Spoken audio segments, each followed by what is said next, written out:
Hello. In this chapter of Black is the Body, Emily Bernard is talking about skin color, which is kind of fitting. The last chapter was about Black is the Body, so it feels like the book is transitioning less into like the buildup of who Emily Bernard is in her life and more into how these things kind of affect her and her daily life and her kids and her husband.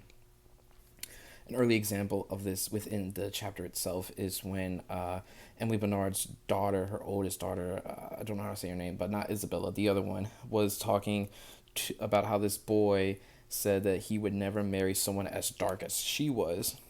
And Emily Bernard was afraid that this would be something that is gonna traumatize her and make her feel worthless. But it was actually the opposite. 'Cause a ton of white kids on the bus stood up for her and was like, "No, that's racist," because it was.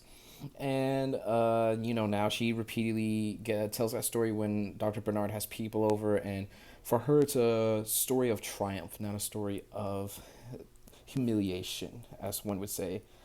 Um, Also within this story, Emily Bernard is talking to one of her friends about how her friend wants to marry someone who is a little bit different skin color than she is because of her father, and that is her safe space. That body of work becomes a safe space.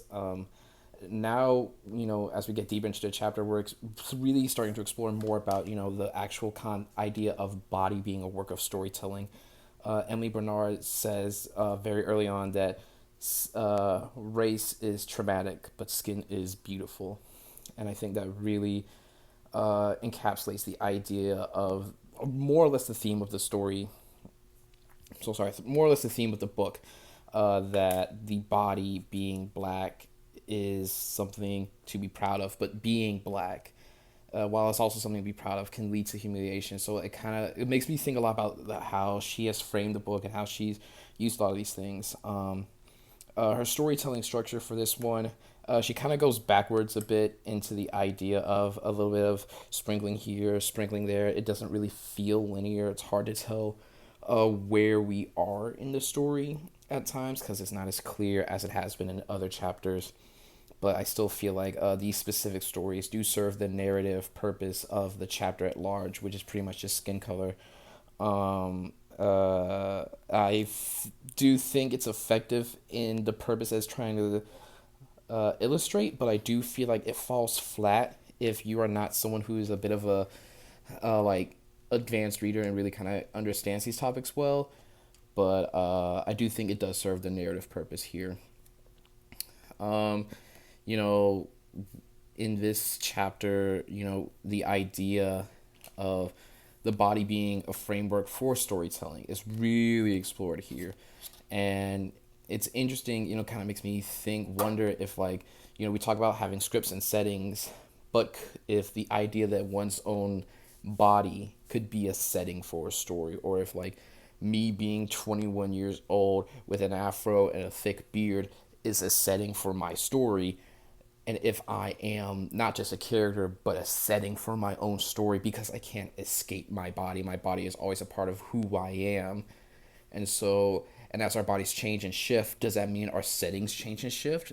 And if our settings are consistently changing and evolving, does that mean our characters are evolving with our setting, or can they evolve in separate ideas and separate directions, really?